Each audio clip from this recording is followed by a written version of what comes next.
बिस्मिल्लाहिर्रहमानिर्रहीम। इय्याका नअबुदु व इय्याका नस्तईन। अल्लाहुम्मा सल्लि अला मुहम्मदिन व अला आलि मुहम्मदिन व बारिक सल्लल्लाहु अलैहि। Dear colleague, this is 3-year male child with history of bilateral pain in the renal area, and also there is a complaint of dysuria. So I'm going to scan the right kidney.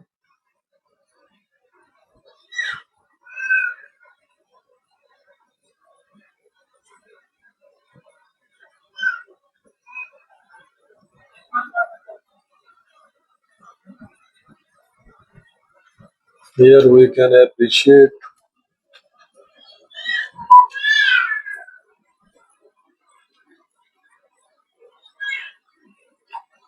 Look at here. This is the right kidney, and this is the renal pelvis, which is filled with the urine and internal echoes. We can clearly appreciate the internal echoes. And this is the calyceal system. This is the upper pole calyces, and this is the interpole or mid-pole calyces, and this is the lower pole. And we can appreciate the blackening of these calyceal system and the pelvis. This is the renal pelvis.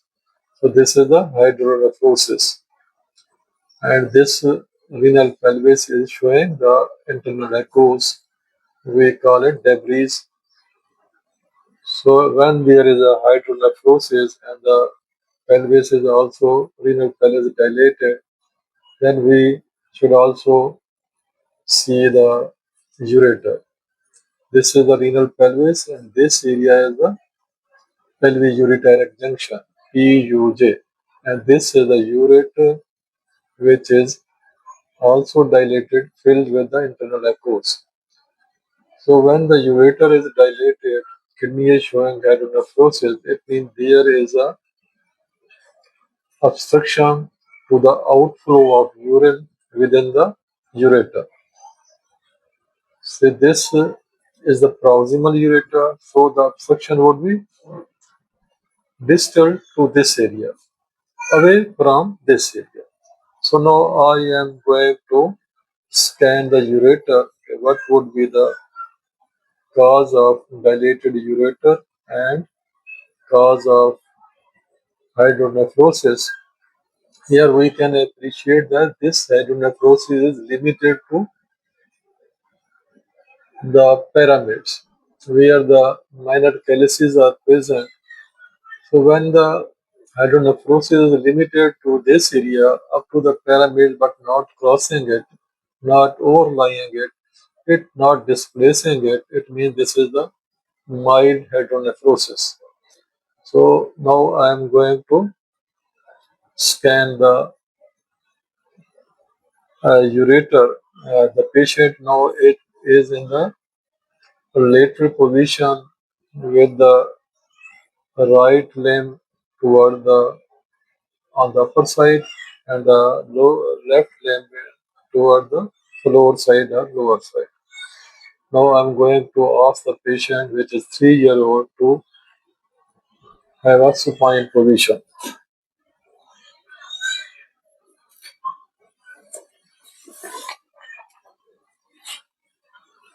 So now patient is spine position, and we can appreciate the bowel gases which are obscuring the ureter. When we feel such difficulty, then we give the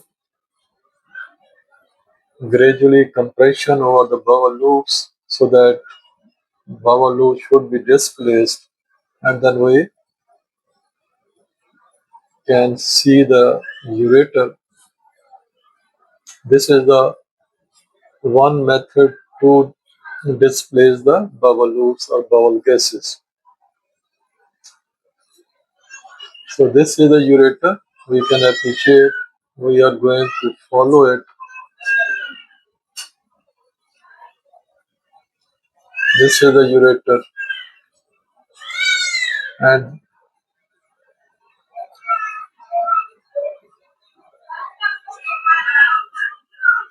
These are the iliac vessels, and this is the ureter coming. So it has crossed the iliac vessel. So when it crosses the iliac vessel, we call it distal ureter. So when this has been happened, then we should also go to the urinary bladder. So there are three physiological constricting points. One is the pelvic-ureteric junction, I have told you already, and other is the crossing of the iliac vessel.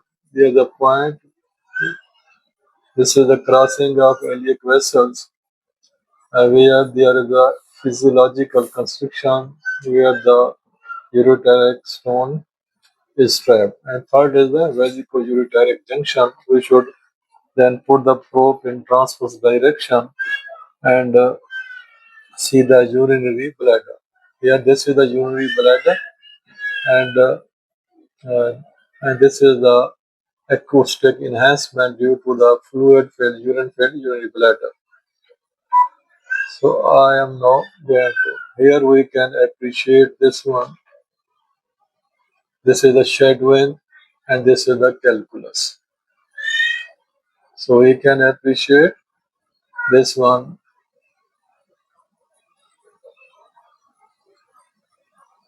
This is the calculus which is trapped in the distal ureter very close to the urinary bladder, and this is the dilated ureter, right-sided dilated ureter. And I am going to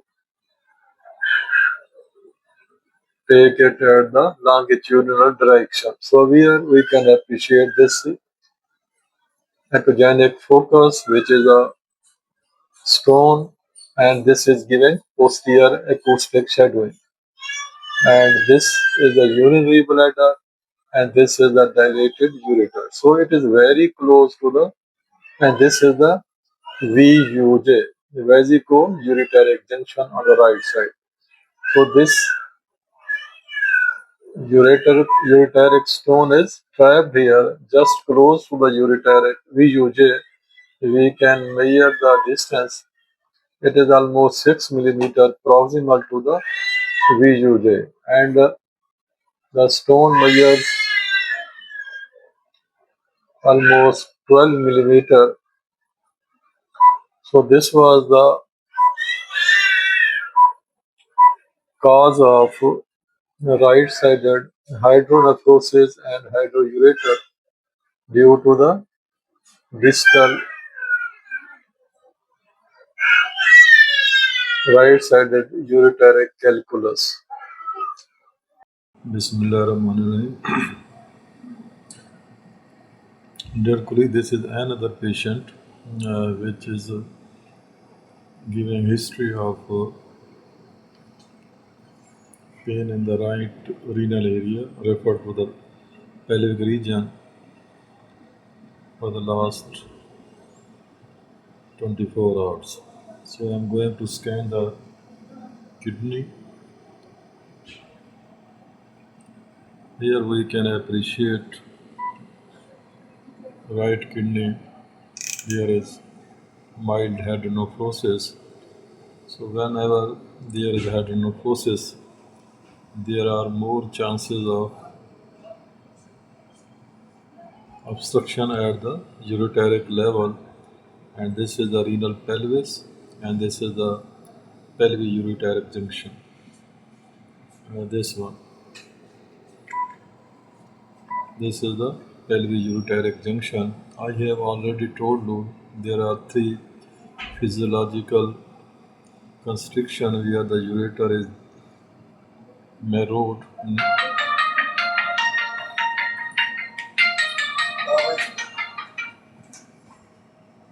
where the ureter is narrowed.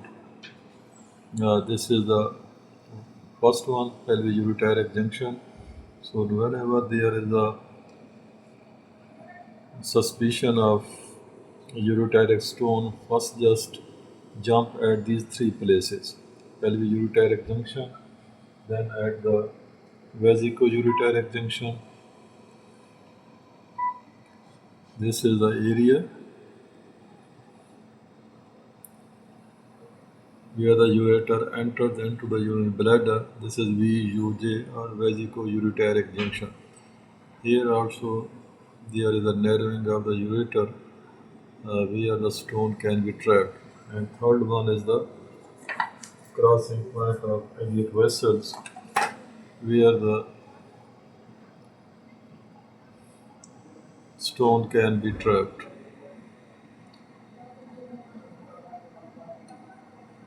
So first we go to these area. If stone is not in these places, then we can go to the other area. Here we can appreciate this is the ureter and this is the iliac vessel. Now it is a crossing the iliac vessel and this is the narrowing point. So here we can appreciate this stone which is trapped here at the crossing point of iliac vessels. So this is the another point. So these are the three physiological constriction. I'm going to show you in the real image and then I'm going to apply the color.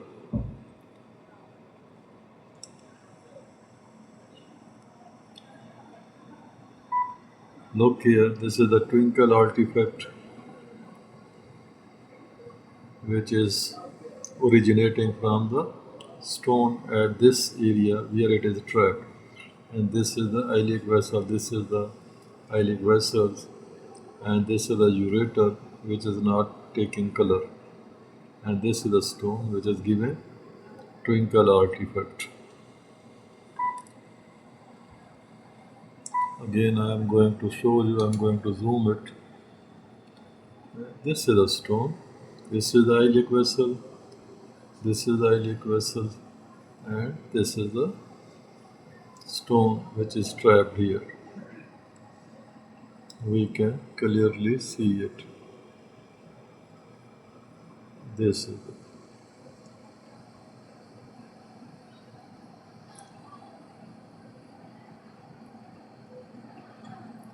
So this is the stone. This one. Thank you very much. Dear colleague, this is another patient, almost 10-year male child with history of left-sided off and on pain for many years. He is unable to remember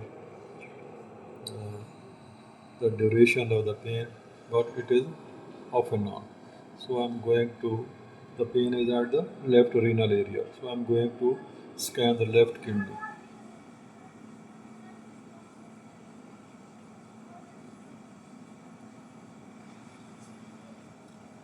So here we can appreciate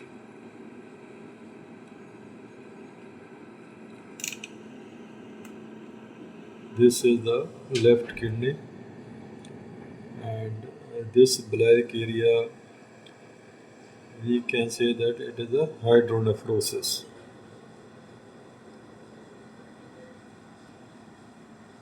And if we compare it with the right one,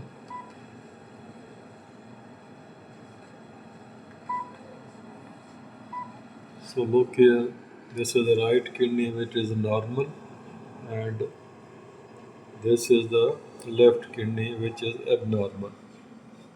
There is no black area on the right side. So this black area is the pelvic calyceal system which is filled with the fluid or urine, and this pelvic calyceal system is dilated. This calyces, and this area, this is the renal pelvis. So here we can appreciate if there is a, it means, we can say it means there is a some obstruction to the outflow of the urine from the kidney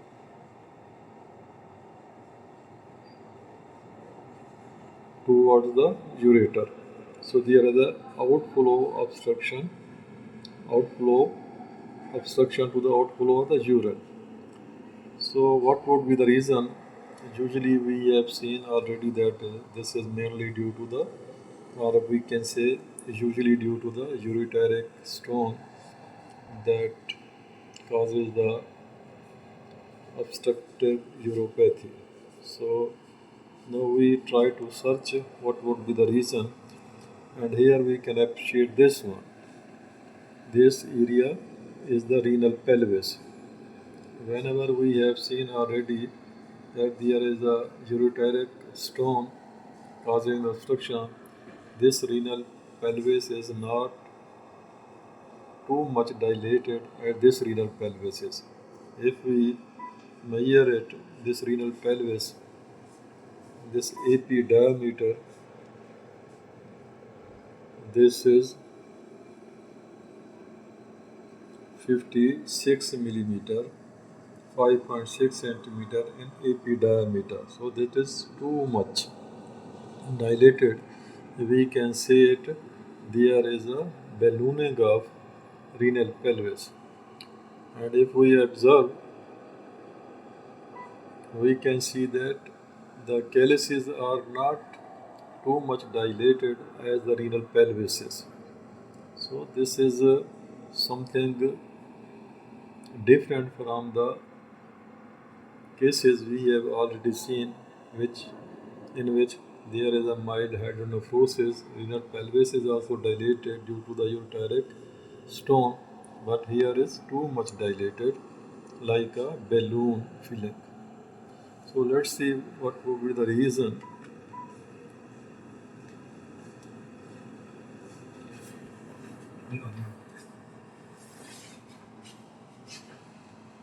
So this was a later decubitus position. Now I have asked the patient to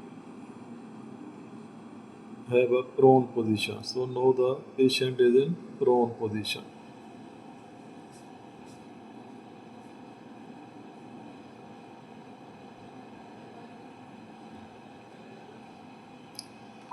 First we talk about the calyceal system. This is the upper pole calyces, this is the lower pole calyces, and this is the this is the interpole calyceal system, and this is the lower pole calyces, and this is the renal pelvis. Here we can appreciate that the calyces are dilated significantly, that these are compressing. The here should be the, as this is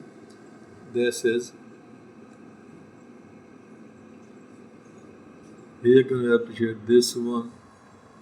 This is the pyramid. This is the pyramid. This is the renal pyramid, medullary pyramid. So we can appreciate that these calyces are causing compression to the medullary pyramids. These dilated calyces have approached these medullary pyramids and have compressed these pyramids. And we can say it, there is a blunting of renal pyramids. So when these dilated calyces approaches to the medullary pyramid and causes blunting or compression of this medullary pyramids, we can say that this hydronephrosis has reached up to the level of moderate. So it has crossed the mild hydronephrosis, crossed it, and then it reaches up to the level of moderate hydronephrosis. So it is mild to moderate hydronephrosis. So it has reached the moderate level. The first thing this was I want to tell you, and this is the renal pelvis. So what would be the cause? Let's see. So patient is in the prone position. I am unable to trace the ureter. One thing I have noticed, you can also, okay, this is the posterior aspect of the posterior boundary of the kidney, and this renal pelvis with dilatation has extended outward from the expected anatomical location outside the kidney. So it is too much ballooned, too much dilated that it has been extended outside the boundary of the left kidney. So again, asking the patient to have a supine position because in this position I am unable to trace the ureter.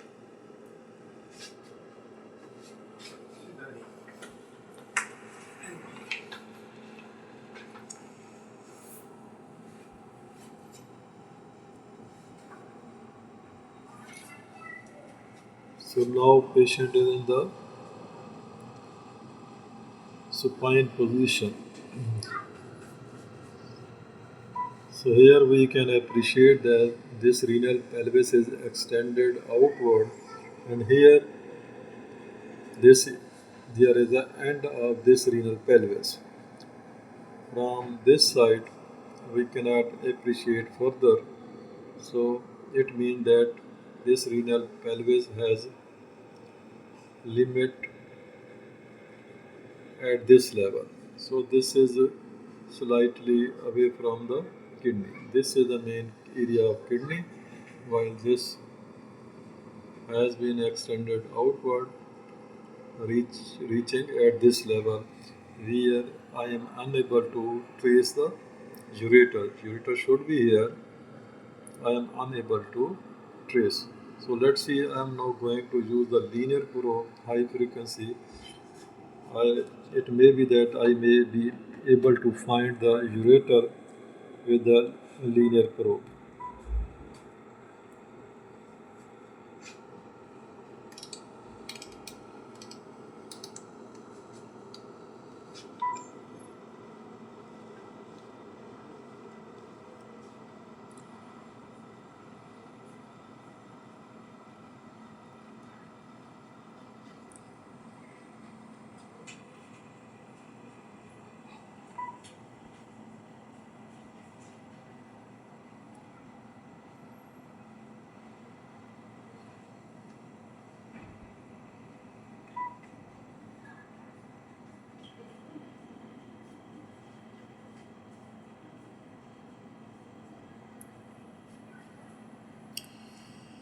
So I have freeze the image to show you this is the ureter, and this here, this is originating from this side, and this is the ureter, which is very narrow. However, it is filled with urine and it is originating from. So this area is the pelvis ureteric junction from where this ureter is originating and going distally. I have put the color so that it may be vessel, but there is no color within this black area. This is the linear. So this is the ureter.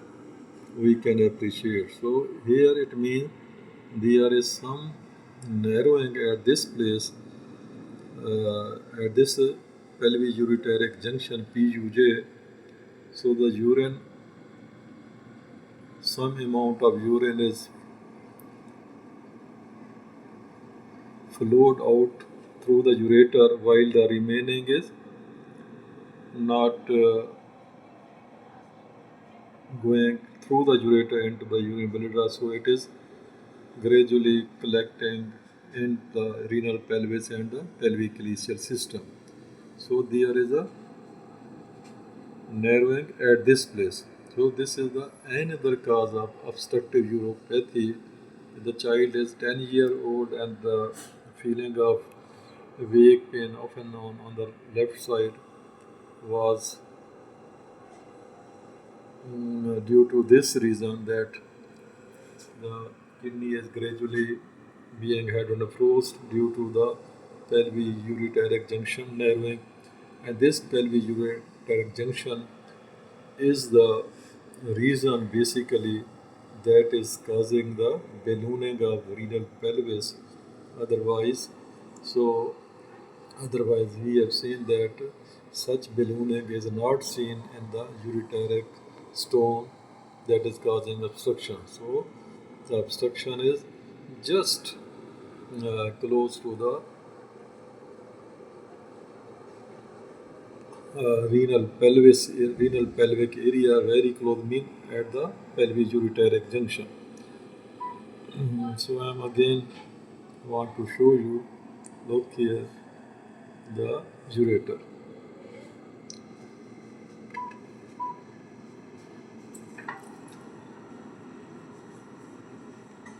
Again I am going to trace it.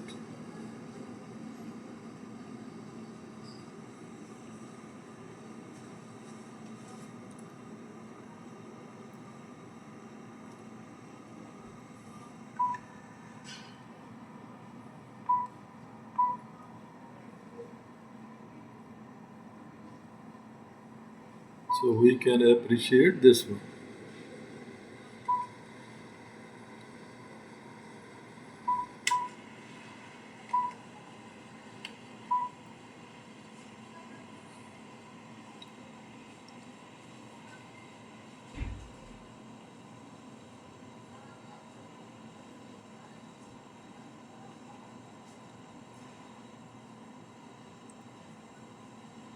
So this is the ureter. We can appreciate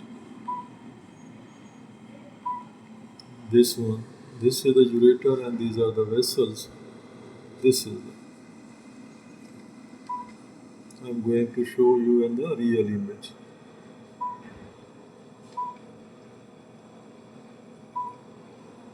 This is the ureter which is filled with the urine. It is too thin that we have to use the linear high frequency probe, and it was we were unable to detect it with the low frequency curvilinear probe. So this was all about the this case, that the narrowing at the ureteric junction can also cause the obstructive uropathy or the hydronephrosis. But in this case, the difference is there is a ballooning of the renal pelvis, and it was not due to the ureteric stone.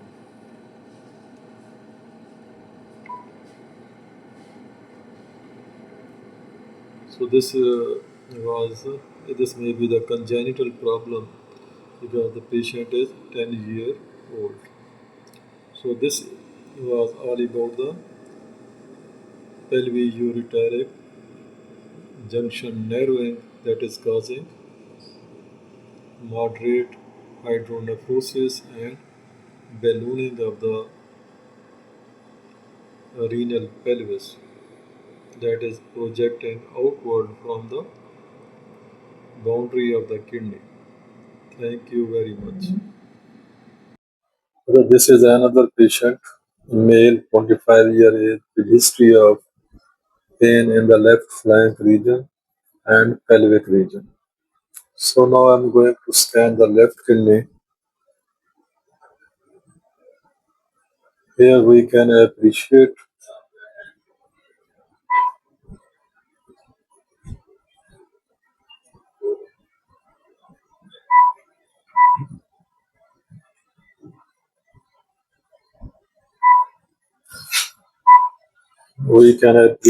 this calyceal system, upper pole calyces, mid pole and lower pole. And this is the medullary pyramids, and this are the minor calyces which are dilated, and these are reaching up to the level of medullary pyramid. However, these dilated calyces are not compressing the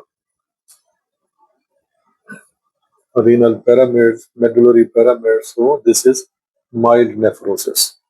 We can say it mild nephrosis, and these are combining to form the major calyces and then major calyces at the forming the renal pelvis. And where the renal pelvis and there is a turn, this is the pelvis ureteric junction. So there should be, or now we have appreciated the mild hydronephrosis. Pelvis, renal pelvis is dilated, but it is not too much dilated as we have seen in the pelvis ureteric junction narrowing. PUJ narrowing, we have seen the too much dilated pelvis, but this is not too much dilated. And this is the PUJ where stone should be, but there is no stone here. So three physiological constriction at PUJ, crossing point of renal, crossing point of iliac vessels. So first I have seen the PUJ. Now I will see the crossing point of iliac vessel. So this is the method to, this is the crossing point of vessels,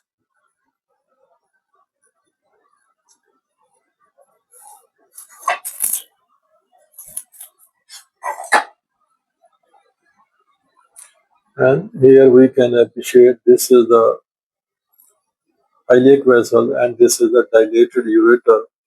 So then quickly scan this area. The stone may be trapped here because here also there is a narrowing of the ureter. So we have seen that there is no stone trapped here, and this is the ureter that has crossed, and then it is passing away from the ureter. Sorry, away from the iliac vessel. So now I will then scan the VUJ, vesico-ureteric junction, and this is the bladder, and this is the VUJ, and we can appreciate the two stone. This is the one stone, and this is the another small stone. So this is the vesico-ureteric junction, VUJ, where the two stones are trapped here that are causing obstructive uropathy. So this was the third point of trapping of, third place of trapping of the ureteric stone. Usually three areas: number one PUJ, number two crossing point of iliac vessel, and number third is the vesico-ureteric junction. We can say, so this 25-year male is having left-sided ureteric stone located at the, or trapped at the vesico-ureteric junction that are causing mild hydronephrosis and proximal hydroureter. Thank you very much. This is another patient, almost 22-year age, male patient with history of pain in the right flank region. So again, I am going to scan the right kidney.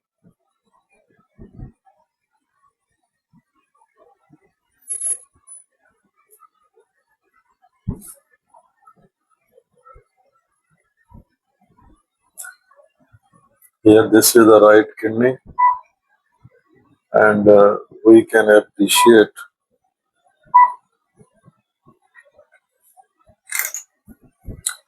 Look here, this is the calyces, this is the calyces, and this is the calyces. And here we can appreciate the uh, echoes, echoes, and this is fluid or urine, and this is the echo. So these are making the fluid debris level. Echoes are debris. So we can say that this patient is having hydronephrosis, which is making fluid debris level. We can say it. This is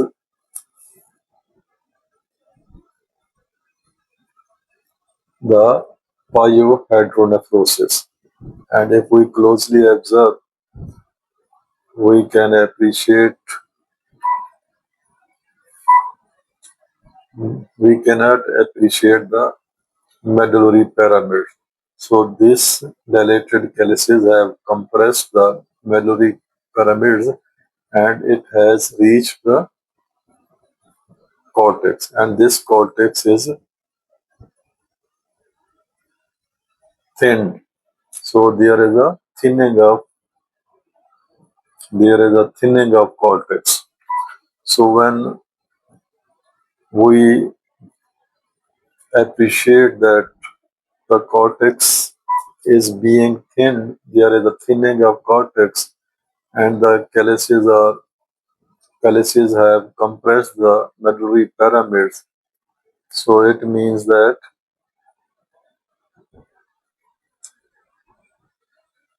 this hydronephrosis has crossed the moderate level and going to be the severe level.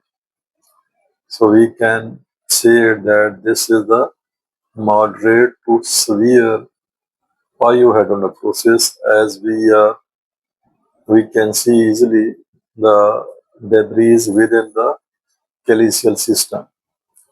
So when this happens, so we have already discussed that there would be, look at here,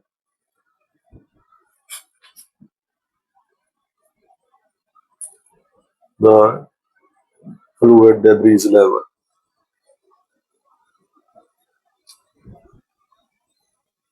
And here we can appreciate, here also debris are present.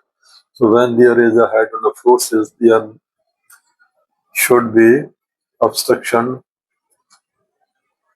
So this is the calyces, sorry, this is the renal pelvis, and this is the ureter going outside. And this whitish thing we can appreciate bright area, this may be the calculus. So it has crossed the PUJ, this is the area of PUJ. So when this is the proximal ureter. So when this proximal ureter, we can appreciate the echogenic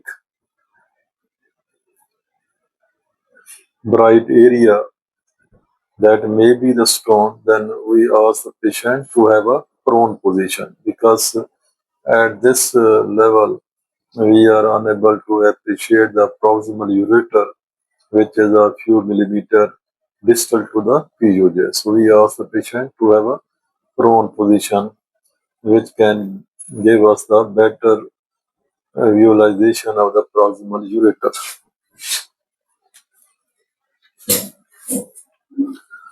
So now patient is in the prone position. We can see it. Look here.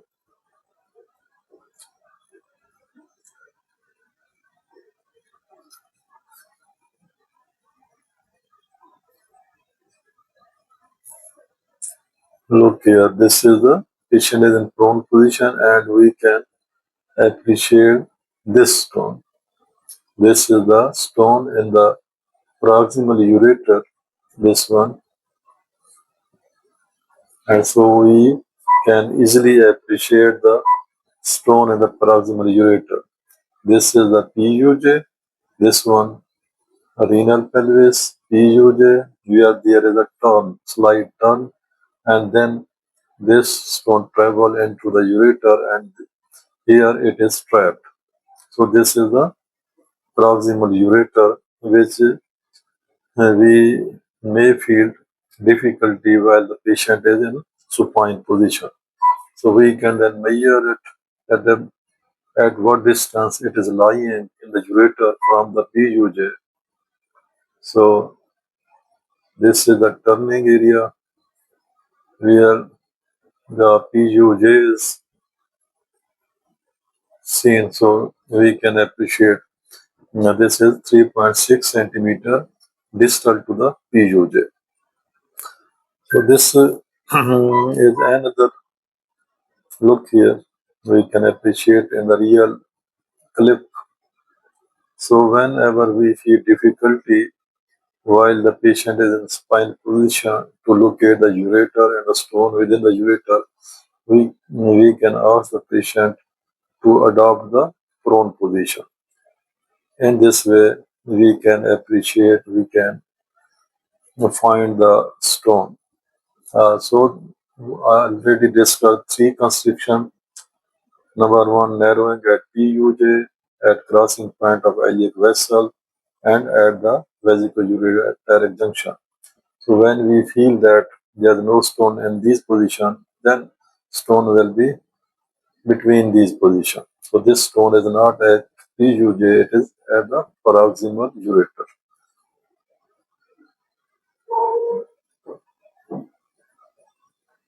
Thank you very much.